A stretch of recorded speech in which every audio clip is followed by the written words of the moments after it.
बिस्मिल्लाहिर्रहमानिर्रहीम। नाजियाबाद से मैं हूं जो आप देख रहे हैं मेरा यूट्यूब चैनल और फेसबुक। आपसे दरख्वास्त है आप इसे सब्सक्राइब करें, लाइक करें, शेयर करें और कमेंट्स करें।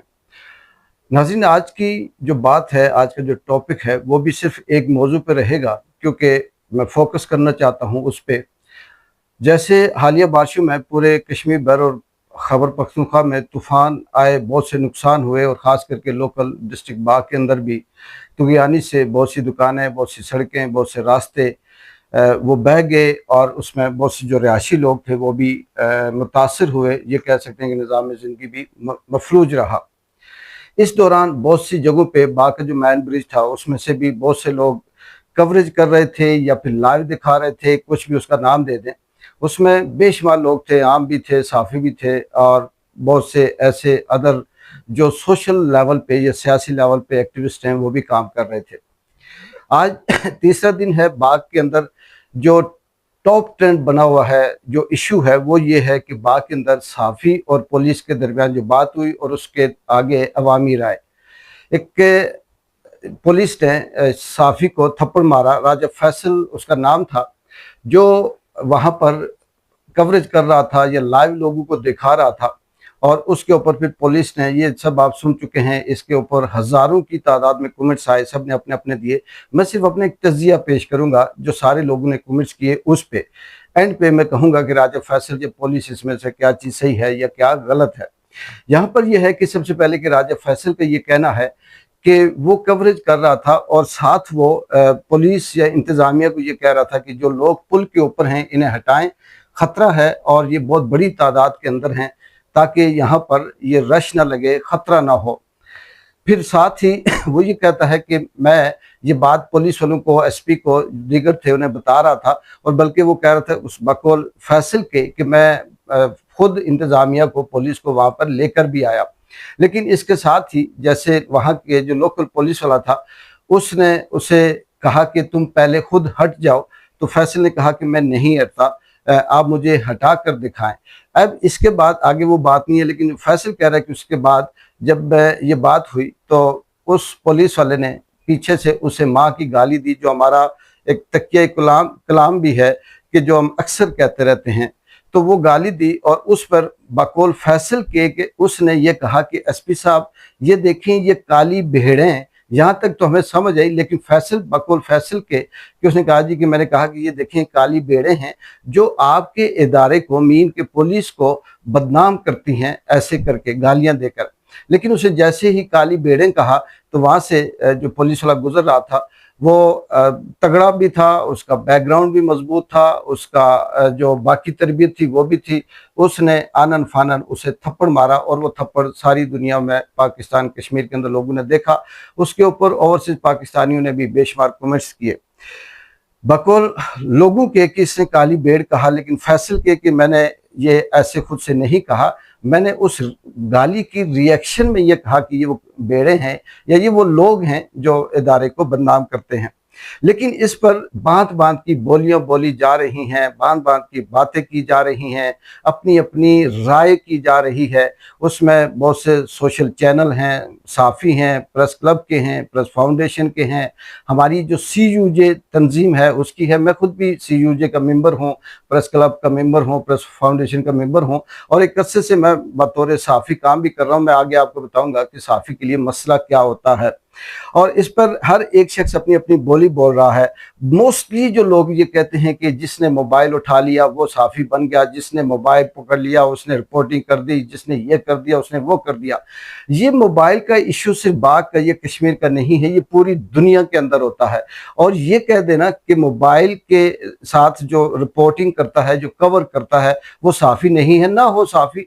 इस वक्त पाकिस्तान के चैनल्स के अंदर जो 70% जो कवरेज आती है, जो फुटेज आती है, जो हादसात आते हैं, वो इन ही मोबाइलों से, आम लोगों की कवरेज से ही आते हैं। हालांकि वो किसी छोटे मोटे अखबार के भी साफ़ी नहीं होते, लेकिन कवरेज दी जाती है, आगाही की जाती है, हालात बताए जाते हैं। बुनेर हो, केपी के सारे का सारा डूबा हुआ है, कश्मीर है, किसने, क्या कोई सरकारी साफी जा रहा है वहां पर रिपोर्टिंग करने? क्या पाकिस्तान के 52 चैनल आज़ाद कश्मीर के सैकड़ों के हिसाब से जो अखबारात है, किसी ने कवरेज की है? किसी को नजर आई है कि कहीं किसी जगह पे कोई मुस्तनद किसी इदारे का साफी खड़ा हो? नहीं, सारे के सारे वही फुटेज जो आम आदमी पोस्ट कर रहा होता है उसी को कॉपी करके कर रहे होते हैं, और हर एक शख्स उसी के आगे अपना तजिया तबसरा दे रहा होता है। फिर इसके बाद हर एक ये कहता है कि साफ़ी बन जाता है, साफ़ी की तरबियत होनी चाहिए, डिग्री होनी चाहिए, वो होनी चाहिए, ये तरीका ठीक नहीं, वो तरीका ठीक नहीं। इसमें मेरा सिर्फ एक ही सवाल है, वो लोग जो बात बात की बोलियां बोलते हैं, जो ये कहते हैं कि मोबाइल के उठाने से साफ़ी बन जाता है, ये वो शख्स भी कहता है जिसके पास मोबाइल है और वो भी ऐसा ही करता है। ये वो शख्स भी कह रहा है जो खुद, बाकी तो किसी को हाव ना होगी साफत की, उसे वो भी नहीं है और वो भी ऐसी ऐसी वो करता है। दूसरी बात, यहाँ पर तरबियत होनी चाहिए, सिर्फ साफ़ी के लिए तरबियत होनी चाहिए। तरबियत पुलिस को भी होनी चाहिए, तरबियत साफ़ी को भी होनी चाहिए, तरबियत वकला को भी होनी चाहिए, तरबियत एडमिनिस्ट्रेटिव जो लेवल पे लोग काम करते हैं उनको भी होनी चाहिए, तरबियत आम आदमी को भी होनी चाहिए। ये जो रियासत है, रियासत की जिम्मेदारी है कि अवेयरनेस देना, आगाही देना, आम आदमी को बताना कैसे कैसे हालात से सामना करना पड़ता है, ये तरबियत उनको भी होनी चाहिए। लेकिन यहाँ पर तरबियत किसको है? पूरा पाकिस्तान उठा लें, पूरा कश्मीर देख लें, कोई एक साफ़ी बता दें, कोई एक इदारे के अंदर बंदा बता दें जिसने बाकायदा तरबियत का कोई डिप्लोमा लिया हुआ। ऐसे मैंने भी बहुत सी वर्कशॉप्स अटेंड की है, मेरे पास भी दर्जनों वर्कशॉप्स के वो सर्टिफिकेट मौजूद हैं कि मैंने ये वर्कशॉप, वो वर्कशॉप, ये डिग्री, वो डिग्री, ये सारी ली हुई है। लेकिन ये मैं ये नहीं कहता कि तरबियत सिर्फ एक ही बात पे, जो सुनी सुनाई बात है उसी को हर एक आगे से रट लगा रहा होता है, लेकिन खुद से नहीं सोचता कि हम जिस माशरे में रह रहे हैं इसमें कौन सी तरबियत है, इसमें कौन सा काम सही हो रहा होता है। जब कोई बंदा मुतासर होता है उसे सारे कानून, सारे ला, सारे उसूल, सारे इस्लाम, सारे दीन, सारी हदीस याद आ जाती हैं। लेकिन जब वो जो मजलूम की लेवल पे आता है उसे सब कुछ याद आता है, और जब वो ताकत में आता है तो वो ये कहता है कि ये मेरा हक है, ये मेरा थप्पड़ मारना भी मेरा हक है, गाली देना भी मेरा हक है, यहाँ से धक्का मारना भी मेरा हक है, ये बात कहना भी मेरा हक है। ये तो इस माशरे का अलमिया है। आगे चलते हैं कि यहाँ पर ये कहना कि यहाँ पर डिग्री, यहाँ पर इशू, यहाँ पर तरबियत, यहाँ पे ये चीज़, यहाँ पे वो चीज़, ये तो माशरे से क्रॉस मार दे। ये सिर्फ बातों को फिल करने के लिए, किसी बहस को फिल करने के लिए ये कहा जाता है कि डिग्री नहीं है। डिग्री, साफत की डिग्री सिर्फ कश्मीर के अंदर नहीं मसला नहीं है, इस डिग्री का मसला सिर्फ यहाँ बाग के अंदर नहीं है, ये पूरे बर्रे सगीर के अंदर अगर आप साफियों को देखें तो अभी भी जो पाकिस्तान के मुस्तनद चैनल्स के अंदर बैठे हुए हैं, ये कोई साफत की, कोई मास कम्युनिकेशन की मास्टर की डिग्री लेके नहीं बैठे हुए। कोई कुछ डिग्री है, कोई कुछ है, आजकल पैसा है, अमीर है, कहीं ना कहीं से 2 नंबरी से मास्टर कर लेता है, करोड़ों रुपए देता है, चैनल पे बैठ जाता है, या फिर कोई किसी का चहेता है, ताकतवर इदारे का चहेता है और वो भी वहां पर बैठ जाता है। अगर उस क्राइटेरिया पे हम उतरते तो आज भी हम किसी बहुत बड़े चैनल पे बैठे होते। इसीलिए नहीं बैठे कि हमारे पास वो चीजें नहीं थी जो वहां तक पहुंचाती हैं। साफी बनने के लिए या एक अच्छा तजियाकार बनने के लिए डिग्री या पढ़ाई अपनी जगह पे है, इसके लिए आगे बढ़ने के लिए पीछे बैकएंड पे बहुत कुछ चाहिए, ये सब आप जानते हैं। आगे आते हैं जी कि यहाँ पर फर्ज करते हैं कि एक शख्स के पास पीएचडी की हुई है उसने सहाफत के अंदर, और उसके साथ दूसरा खड़ा शख्स जो मैट्रिक या एफिक पास है, और दोनों लाइव कवरेज कर रहे हैं किसी हादसे की, किसी तूफान की, किसी और बड़े इशू की। तो उसमें से क्या जरूरी है कि वो जो जिसने पीएचडी की हुई है वो बहुत अच्छा बोले या उसकी लोग ज्यादा देखें या फिर उसकी बात ज्यादा सुनी जाए, और जिसने एफए किया हुआ मैट्रिक की उसकी ना सुनी जाए? ये नहीं है। ये सिर्फ और सिर्फ एक, हमारे पास इसके अलावा कोई जवाब नहीं होता, हम वो बात करते हैं। दूसरी बात ये है कि जो असल बात है, जो रजिस्टर्ड साफ़ी हैं, रजिस्टर्ड मीन के जो किसी प्रेस क्लब के, प्रेस फाउंडेशन के, किसी अखबार के, किसी इदारे के साथ मुंसलिक हैं, और उनका सबसे बड़ा इशू क्या है?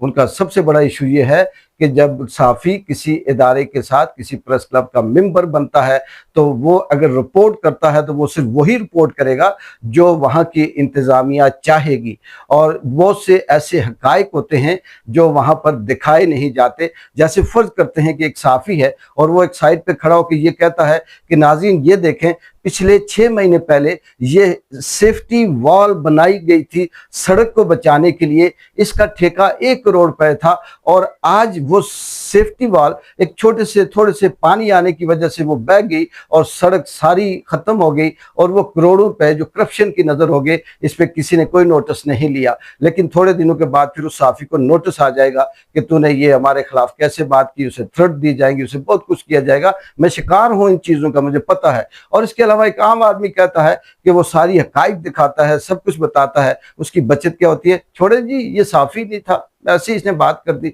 यार ये बात नहीं है, जो सच है वो सच है, चाहे वो साफी कहे, चाहे वो सियासत एक्टिविस्ट कहे, सोशल एक्टिविस्ट कहे या आम बंदा कहे। और इसके बाद आगे जब चलते हैं तो उससे दूसरी बात ये कि ये जो मोबाइल है, ये मोबाइल का दौर है। आज के दौर की, आज के ज़माने की, आज के वक्त की जो स्पेशलिटी है वो सोशल मीडिया है। इससे सिर्फ बाग वाले मुतासर नहीं है, इससे बाग की पुलिस मुतासर नहीं है, इससे बाग का कोई आम आदमी मुतासर नहीं है।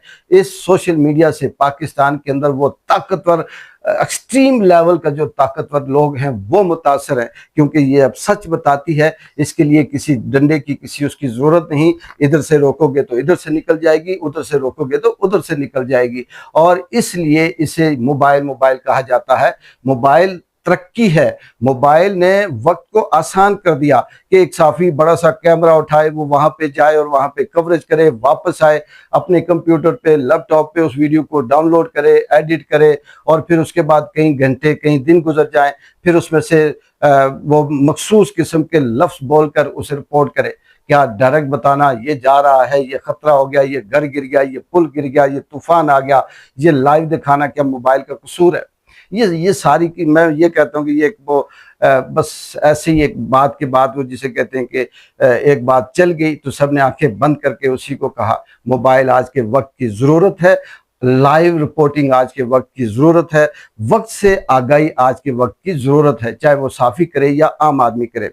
दूसरी बात यहाँ पर जो असल मसला है वो ये है कि मसला ये नहीं कि ये साफ़ी है या नहीं, मसला ये नहीं कि ये तरबियत है या नहीं, मसला ये नहीं कि इसके पास डिग्री है कि नहीं, मसला ये है कि यहाँ पर असल में जो मोबाइल का इशू नहीं है, यहाँ साफ़त का इशू नहीं है, यहाँ का माइंड सेट ही ऐसा है। मसला असल में यहाँ पे ग्रुपिंग का है। फ़ौरन ग्रुप बन जाते हैं, तासब के लेवल पे ग्रुप बना देते हैं, बरादरी इज़्म के बीच में आ जाते हैं, सियासी जमातों के इज़्म में आ जाते हैं। जैसे साफ़ी हैं तो वो कहेंगे कि साफ़त हमारा शख्स गलत है फिर भी ठीक हम साथ देंगे, पुलिस है तो पुलिस सारे ये कहेंगे कि ये पुलिस वाला गलत है फिर भी हम साथ देंगे, इसने थप्पड़ मारा तो गलत किया, और लेकिन ये नहीं कहेंगे गलत किया, वो कहीं ना कहीं से और ऐसी बातें ढूंढेंगे।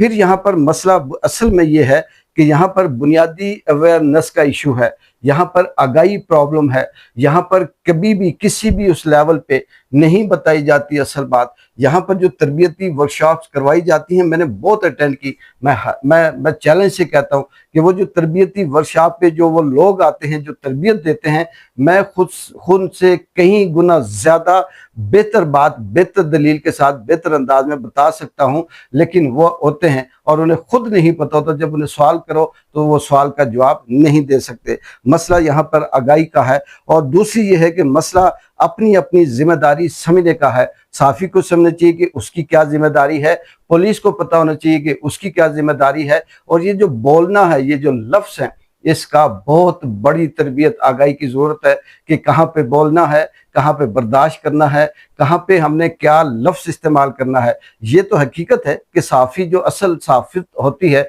इसमें ये बहुत बड़ा फैक्टर है कि आपको अगर कोई माँ बहन की गाली भी दे तो उस वक्त आप उसे बर्दाश्त करते हैं। आपको अगर कोई थप्पड़ भी मारे, धक्के भी मारे, मुक्के भी मारे तो उस वक्त भी उसे आप बर्दाश्त करते हैं, क्योंकि साफ़त का बुनियादी यही है कि आपके अंदर कुव्वत बर्दाश्त होनी चाहिए।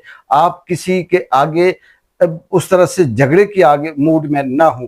पुलिस का भी यही तरबियत होती है कि वो अपने लोगों को तहफ़्फ़ुज़ देती है, मुश्किल में होती है, समझाती है, और वो उसका काम भी थप्पड़ मारना नहीं है। लेकिन जब अपनी अपनी जिम्मेदारियां हम नहीं समझते तो ये फिर सबसे बड़ा मसला यही पैदा होता है। यहाँ पर मसला कहाँ पर है कि बोलना क्या है, एक्शन क्या करना है, रिएक्शन किस तरह से देना है, ये सारी चीज़ें हम अपने अपने हिसाब से, हम जिस उस तालाब के अंदर रह रहे होते हैं, हम उसी तालाब के हिसाब से तरबियत की बात कर रहे होते हैं। लेकिन अगर हमारे तालाब में कुछ और सही है, तो वो जब बाहर हम बड़े समुंदर में जाते हैं तो वहाँ की तरबियत अलग होती है। और दूसरी बात कि ये गलत है, वो गलत है, ये सही है, वो सही है, ये सारी की सारी कहने से काम नहीं चलता। ये बरसों से चला आ रहा है, नहीं जी वो गलत है, उसने ये कहा, उसने वो कहा, वो वहाँ क्यों खड़ा था, वो यहाँ क्यों खड़ा था, ये कमेटी बना देते हैं, वो कमेटी बना देते हैं। ये सारे के सारे ढंग टपाए जाते हैं, ये मसले का हल नहीं है। अभी भी जो फैसल और पुलिस के दरमियान जो मसला है, कमेटी बन गई, सारे साफ़ी जो सीयूजे के थे, जो तंजीम के थे, वो वहाँ एसपी ऑफिस पहुंचे, पुलिस वहाँ पहुंची, बातें हुई एक दूसरे से, वो सारे मसले मसाइल डिस्कस हुए, बताया गया कमेटी। लेकिन ये सिर्फ और सिर्फ एक वक्ती लिपापोती करने का होता है, वक्त थोड़ा सा ठंडा करने का होता है, लेकिन इसके अंदर से निकलता कुछ नहीं है।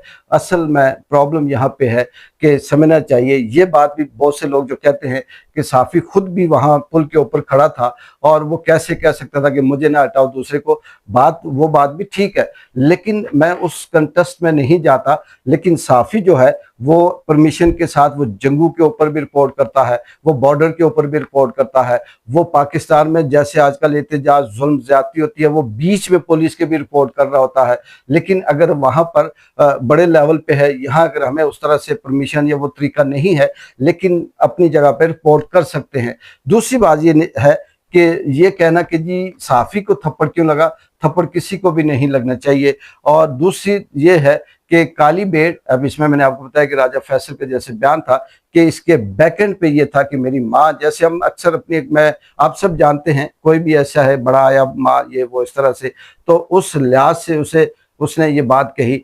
अब ये दोनों बातें अपनी अपनी जगह पे हैं, तो इस सूरत में अदम बर्दाश्त दोनों तरफ से है और दोनों तरफ से वो गलती है। लेकिन पुलिस वाले ने थप्पड़ क्यों मारा, पुलिस वाला जो था उसका बैकग्राउंड, उसके वालिद, उसका पीछे उसकी फैमिली वो तगड़ी थी। उसे पता था कि मैं यहाँ के जो डोमिनेट फैमिली है उससे ताल्लुक़ रखता हूँ। अगर आम होता तो सलीम साहब भी थप्पड़ मार लेते, लेकिन सलीम साहब क्योंकि उन्हें पता है कि बाद में मेरे लिए मसला बनेगा, वो नहीं मार सके। दूसरा कोई और होता वो भी ना मार सकता।